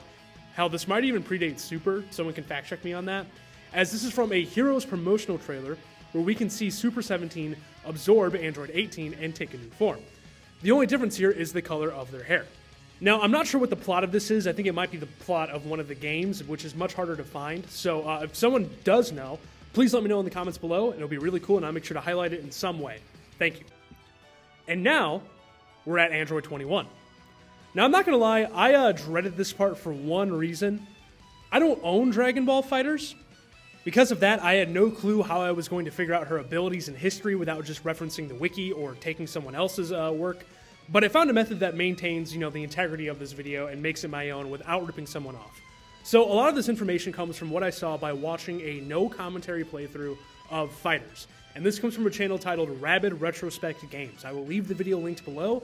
Please go check them out. Once again, I think no commentary stuff is pretty interesting. So yeah, check the video out if you're interested. I also got myself some of my own gameplay from both Dokkan and Xenoverse 2 to pad out some cool visuals here. So, in Android 21's base form, she has long brown hair and red glasses. She has pale skin. She wears a red and blue checkered dress and sometimes a lab coat. She has a couple of transformations which we'll be getting into soon, and she has a split personality. Her good one seems to be very caring in regards to those she's close with, while her evil one focuses on eating others. We know she's an incredibly smart and cunning individual as well. Moving on to abilities, Android 21 is a bio-android similar to Cell. Unlike Cell, she has more fighters and minds that she is comprised of. The main person whose abilities that Android 21 seems to use a lot throughout the story are Boo's. Now, if you're interested in all of Boo's abilities, there's a pretty cool video on this channel that you should go check out. Specifically, we see that she has his copycat ability, transmutation, and regeneration. Unlike other androids, 21 has a key signature due to her being a bio-android. 21 can also sense ki, and 21 has transformations, which we can now go over. The first transformation is her Boo transformation. Her clothes change to wear the Majin pants and something that covers her chest. Her hair also turns a white color, and her skin turns a bright pink like Boo's. There is a change to 21's appearance depending on whether or not she's in her good or bad state.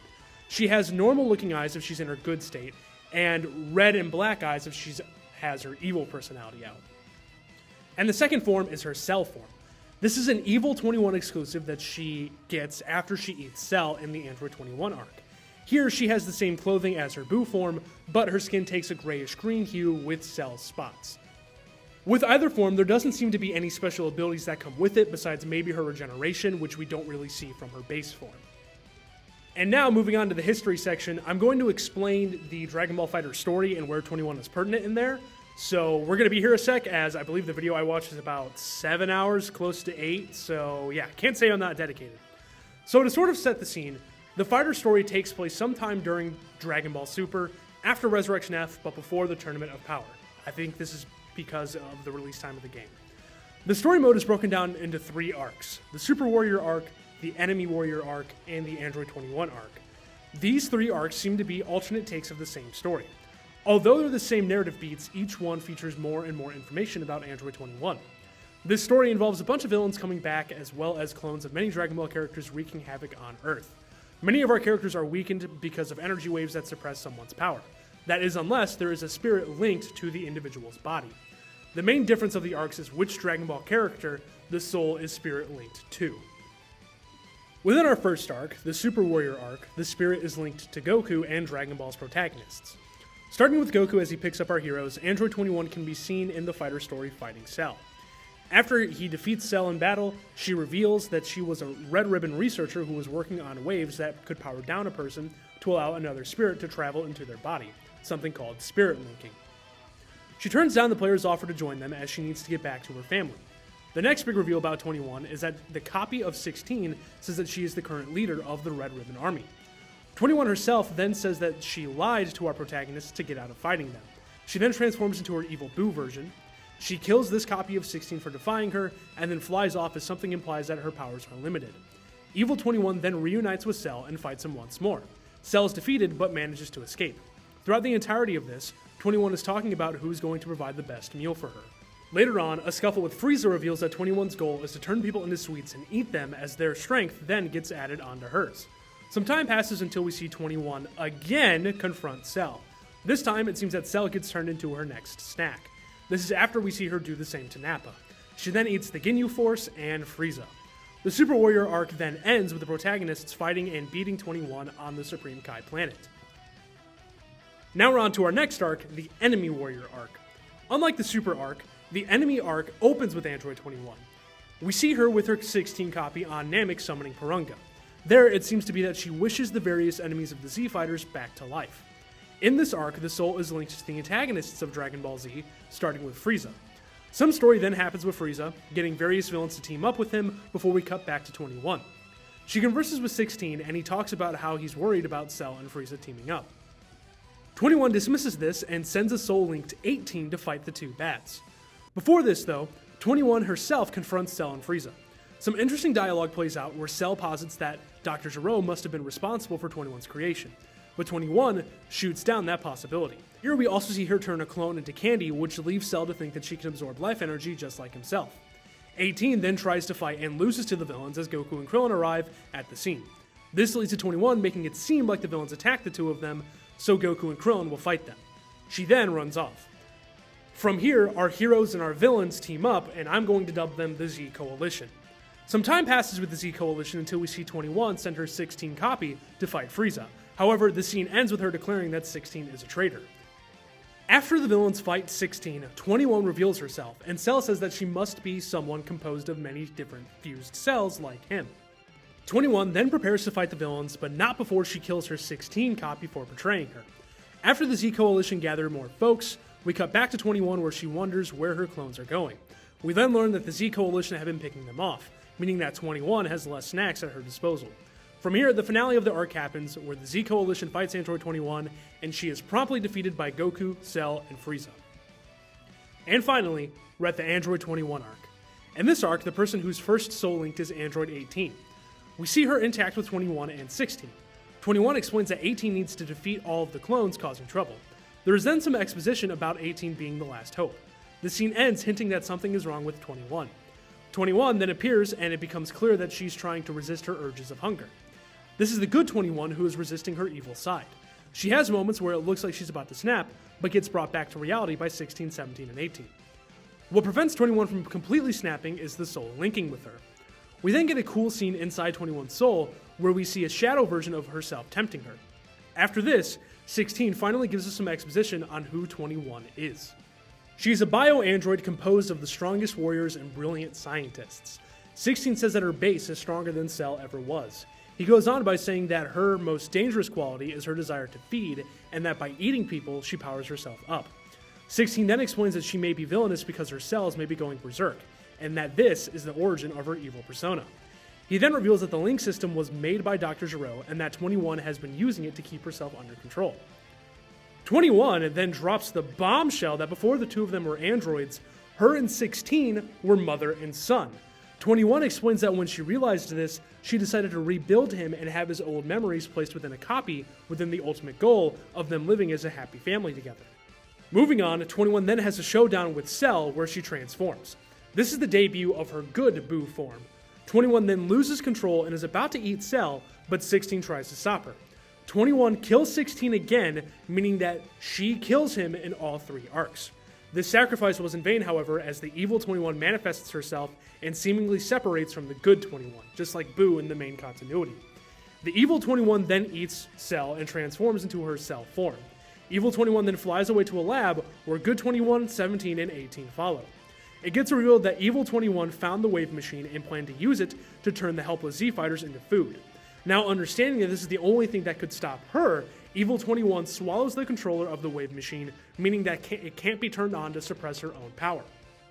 The Z-Fighters then arrive, but 21 instant transmissions out of there. The androids, Goku and Krillin, do some theory crafting and suppose that 21 is made of Boo's cells, hence her transmutation and copycat ability. Once again, if you're interested, go check out my previous video about Boo. Evil 21 then feasts on the clones of the Z-Fighters while our heroes pick them off until there are none left on Earth. Similar to the first arc, this one ends with a climactic battle on the Supreme Kai planet.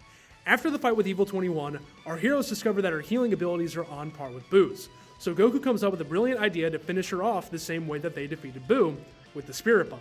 Instead of the last fight being a bunch of the pro tags, it's just Good 21 versus Evil 21. When the Spirit Bomb is manifested, it's launched at Evil 21, but she actually manages to push it back. This leads to Good 21 sacrificing herself to take down the evil version of her for good. The DBZF story ends with Goku saying that just like Boo, he can maybe ask King Yama to have 21 reincarnated for her bravery. And now we're on to trivia. Like the movie 7 Androids, 21 was designed by Akira Toriyama. Evil 21 refers to normal people as organics, which I think is really funny. When Evil 21 eats people, she likes to rate them on a taste test scale from 1 to 100. I believe the highest ranking she gives is Frieza, who she rates an 80 out of 100. Elder Kai refers to 21's energy as akin to all of the powerful warriors on Earth rolled into one. Piccolo then says that her energy is similar to Cell's, given that they're both bio-androids.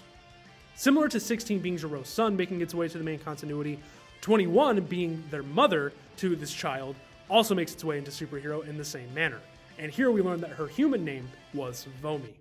And now, we're finally at the Dragon Ball Super superhero androids. Let's start with the GOATs, Gamma 1 and 2.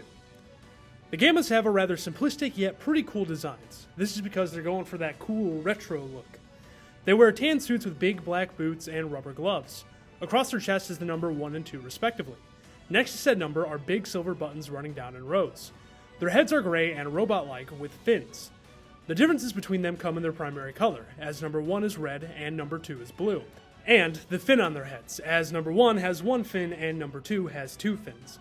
Personality-wise, these two play off of each other rather well, as number 1 is the straight man who fights for justice, while number 2 is the wild guy who fights for justice, and for fun, and to look cool.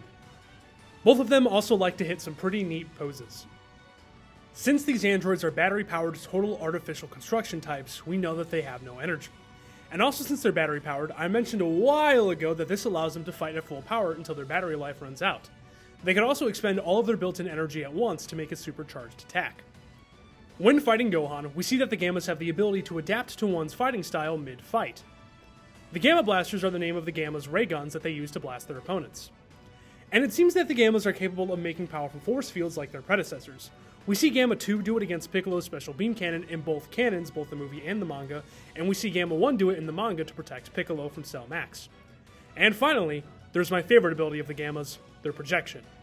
Not projection as in changing an opponent or the psychology term, but literally the ability to project digital images.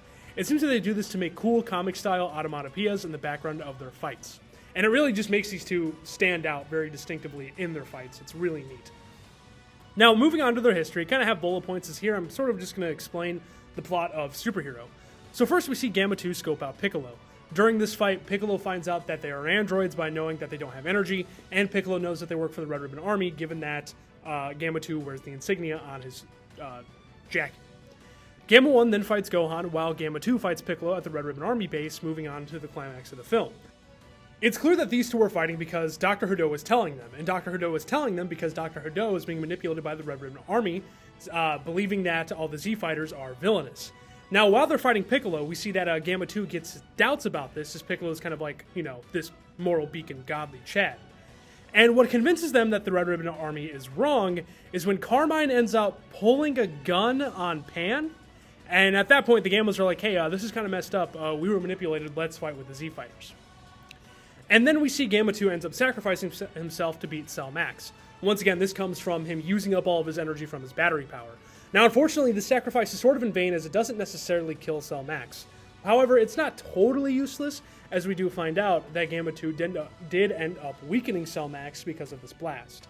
And finally, what many people might not have known, as I believe this is a manga exclusive, is that Gamma 1 and Dr. Hado end up working for Bulma after the fight. This is because both of them sort of need a place to go, and Krillin decides not to jail them because both of them helped out with defeating Cell Max. I don't think that's how law enforcement works, but hey, what do I know? I'm not a legal expert in the Dragon Ball verse. Starting with the fun facts, I want to continue on with the manga exclusives and talk about the androids that are before the Gammas, that are also built by Dr. Hado. In the manga, before Hado settled on the Gammas, we see a couple of android models, these being the Alphas, the Betas, the Dino Droid, and Hachimaru.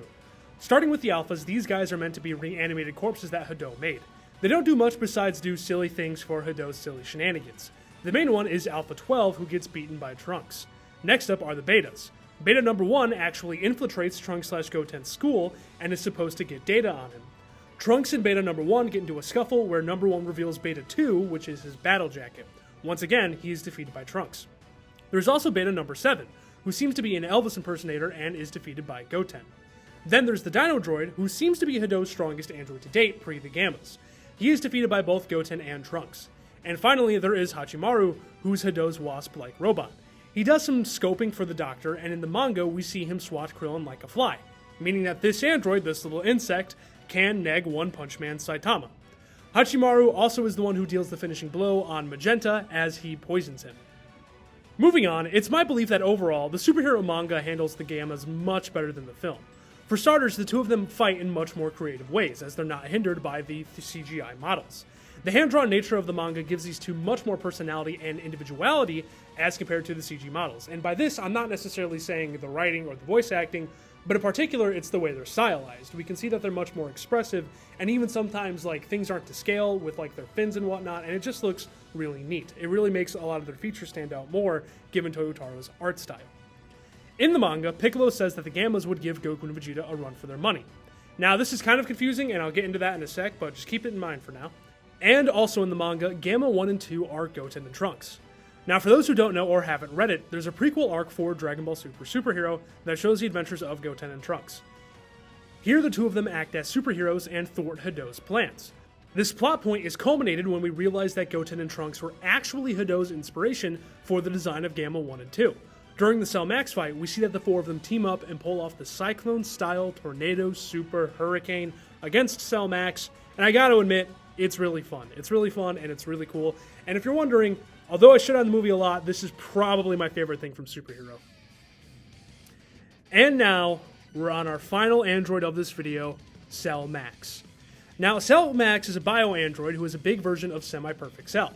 His color scheme is different as he is red and green as compared to green and black. His tail is different though, as compared to the spike, it's much more blunt and almost looks like a mace that is used for attacking. Cell Max has no personality. All he does is scream the entire film. Moving on to abilities, we know that Cell Max has a weak spot, and this weak spot is the top of his head right in between his crown. Cell Max, like many of the other androids, also has a big bomb. Now, unlike other androids, this bomb goes off after he is defeated, as compared to him activating it or someone else activating it within him. We see that Cell Max is capable of ginormous ki blasts, which he then is able to condense into more powerful strikes. We see him use this on Beast Gohan. A rather creative technique is Cell Max, I dubbed it as like the continuous laser, as we see Cell Max sort of go into a berserk rage, where we see lasers kind of shoot out from Cell's body, including the spots on him as well as his extremities. Cell Max is also capable of flight. Now, obviously he can fly, but since he has wings like the actual Cell, he can fly using those as well. And finally, similar to the Gammas, Cell Max is capable of adapting mid-fight, and he gets stronger as fights go on, or at least the fight that we see him in. Moving on to history, Cell Max is made by Dr. Hido for the Red Ribbon Army, but he is released by Magenta to Hido's dismay. Hido is really worried about this, as he makes it rather clear that Cell Max is not ready to be released, as his brain and control isn't fully there yet. He then goes on a rampage, and Gamma 2 sacrifices himself to try to take the big android down. This fails. After number 2 sacrifice, Piccolo goes down, and this leads to Gohan transforming into Beast Mode, from where he then uses the Makan Po Sapo to take out Cell Max. Cell Max then explodes and sort of marks the end of his character. Now moving on to fun facts / trivia, in the Super manga we can see that Hido had plans for Cell Max rather early on, as we see that he had plans for Cell before meeting up with the Red Ribbon Army, or at the very least he had access to Cell's initial blueprint from Dr. Gero. Speaking of which, something I need to get across is that Cell Max is not Cell. In the manga, Dr. Hido specifically states that he is using Gero's blueprint, which means that Cell Max is not the same Cell that fought Gohan, rather a reconstruction of that Cell. Similarly to Cell, though, he is a bio-android made from certain cells of other people. But whose cells in particular, we don't really know, as unlike Cell, he doesn't use other abilities that belong to other people. He's just kind of really strong. I'm sure most fans noticed that Cell Max's design is specifically based on Semi-Perfect Cell, which I already mentioned is Toriyama's favorite form. As much as I hate on Superhero, I do think this is a pretty neat way for Toriyama to do what he wanted to do so long ago and give this form relevance again. And after his defeat, Gohan mentions in both continuities that Dad and Vegeta would have a tough time taking down Cell Max. Now, given the nature of Superhero, this means that Cell Max is really strong, or really, really strong, as like in the anime continuity, he's probably on par of with Jiren or Broly, if we take that claim literally. But in the manga, he's on par with or probably stronger than Moro, and on par with Gas and Granola, which is pretty insane. And finally, we learn that Cell Max could be as strong as Broly if he were completed. This has some interesting implications, as it would mean that Cell Max we see is weaker than what he could have been. For power scaling, this would mean that Blue Gogeta from the Broly movie is capable of defeating this version of Cell Max. And in particular, I believe this Toriyama state is in reference to the film, which means that this would specifically apply to the anime continuity. And that's all of the androids. So we're done, right? I mean, this video, I believe, is about an hour and a half right now, so we gotta be done, right? Well, not quite. I still have some concluding trivia for you all that I want to go over, but I felt like couldn't really fit in a specific Android section. So the first one is that you guys may have already picked up on, but I wanted to reestablish that androids 1 to 16 are all total artificial construction types. The reason why I clarify it here is because I mentioned in the Aider section that Toriyama said that 1 to 12 were artificial, but we also know that 13 to 16 are all artificial as well, meaning that 17 and 18 were the first two to break this trend, being cyborgs. Moving on is the phenomenon that androids show up in pairs. From their introduction, we find out that two androids are going back to attack 9 kilometers southwest of South City. We know that these two are 19 and 20. This is instead of 17 and 18, who were supposed to show up from Trunks' timeline. In DBZ Movie 7, the film opens with 14 and 15. This is something that's continued with the likes of the Fighter Z, which shows 21 and her copy of 16, and then in Superhero, which shows Gamma 1 and Gamma 2. This is something that I'm sure all of you are aware of, but it's something I wanted to point out nonetheless, because I think it's rather interesting. I think the point here is to show that these characters play off of one another as compared to just having one personality to deal with. At least with the Gammas and 17 and 18. We know that 19 and 20 don't play off of each other too much because 19 doesn't have much personality, and 14 and 15 in the original dub have literally like no lines, so yeah. Now, if I were to ask you if 17 and 18 had a soul, how would you respond? Well, you'd obviously say yes, given that they were human and were brought back by the Dragon Balls. Now, what if I ask you if Cell had a soul? Many of you would say yeah, given that he appears in Hell and Z filler, but others would say yes, since we know that King Kai and Goku were searching for his soul shortly after he blew himself up. So, my following question for you is, do the tacked androids have souls? This is a question I find interesting, as my intuition would tell me no, given that there's no point within the original continuity where we see any of these guys in Hell or the Afterlife. But there is official supplemental Dragon Ball material that shows us that these guys are residents of Hell, that being the Super 17 arc. In the Super 17 arc, we can see our main boy, Android 19, messing stuff up with our other main boy, Pui Pui. Now, this begs the question, how is this possible? Did Dr. Gero create an artificial soul? How does a soul work in Dragon Ball? Can anyone or anything have a soul? Is this a Toy Story situation where if you cared about it enough, it gains life and sentience? Are there other people creating artificial souls? And most importantly, if this is true, why didn't they wish back Android 16? I mean, he was a good guy. He sacrificed himself. He could have actually fought Goku, but no. But no, I guess the Z-Fighters decided against it. Although this is a GT fact, if we apply it to the Super Canon, then it could mean that there's room for a Gamma 2 return. But I doubt it. Let me know what you guys think of this down below. Now, I did check other official Dragon Ball Z media to see if there were any instances of the artificial androids appearing in the afterlife, and unfortunately there didn't seem to be, which might be able to debunk this. Now, these come from Dragon Ball Z filler. Obviously, I checked some scenes with Cell, but in the scene where all the villains are fighting or watching Goku fight Kid Buu, we can see Dr. Gero, but we can't see Android 19. And another one is the Fusion Reborn scene where Frieza comes back. I tried seeing if any of the artificial androids came back, including the 13 guys, and none of them do. So that might just debunk this, but once again, I think it'd be kind of neat and interesting. Let me know what you guys think. My second to last fact is a statistic that I was wondering about. Throughout this video, I had the thought, wow, a lot of androids die to other androids. So I thought it would be fun to look at all of the android deaths to determine how many of them were done by androids. And this turned into a disaster. Now, mainly because of time travel and because of the Dragon Balls and people coming back, and because there are moments in Dragon Ball where characters die by mass, like people blow up the planet, which means some of the androids die. This number might be a bit off, but to quickly recap, I'm going to try to go over every android death in the series, and then we'll go over, which of these were done by androids. So, Android 8 dies to Buu, he dies to Frieza. Future 8 dies to Zamasu. 19 dies to Vegeta. Resurrected in GT, he dies to Goten and Trunks. Android 20 dies to 17. Future 20 dies to 17. Resurrected, he dies to Super 17. 17 dies to Cell, Buu, Frieza. 18 dies to Cell, Buu, Frieza. Future 17 and 18 die to Trunks. 16 dies to Cell. Cell dies to Gohan. Present Cell dies to Krillin and Trunks. Future Trunks, Cell dies to Trunks. 13 dies to Goku. 14 dies to Trunks. 15 dies to Vegeta. Super 17 dies to 18 and Goku. 21 dies to Goku and the Z-Fighters. Her second death is Cell, Frieza, Goku, and her third death is Goku and 21. Copy 16 dies to 21 3 times. Gamma 2 dies to Cell Max and himself. And Cell Max dies to Goku and Co, including 18 and Gamma 1. Wow. Alright, that was, I believe that was my third attempt at that. Let me know what you guys think of that. Now, there are a total of 27 android deaths. Of those 27, 14 of those deaths are in some way caused by another android, which is 51% of those deaths. If we were to take out the moments in which the Earth gets wiped and just solely analyze the deaths we directly see, then we have 21 deaths, from which once again 14 of them are caused by another android, and 14 of 21 is 67%. These numbers are excluding the Future Trunks timeline, but if we were to include it, then the death total becomes 33 deaths, and which 14 of them, still 42%, are done in by androids. Now you might be wondering, who in Dragon Ball kills the most androids? This is a really interesting question depending on the parameters we set, once again, which is why this is such a wild rabbit hole. Now, if we decide to account all forms of death, from the future timelines, if we count Cell's absorptions as death, if we count GT, where Super 17 counts as 2 people, and fighters, then the answer is, drumroll please, it's Goku, with 6 android kills under his belt, as he kills 13, Super 17, once again, who we're counting as 2 guys, and he's part of all 321 deaths. Next up is Android 21 and Future Trunks, tied with 5 kills.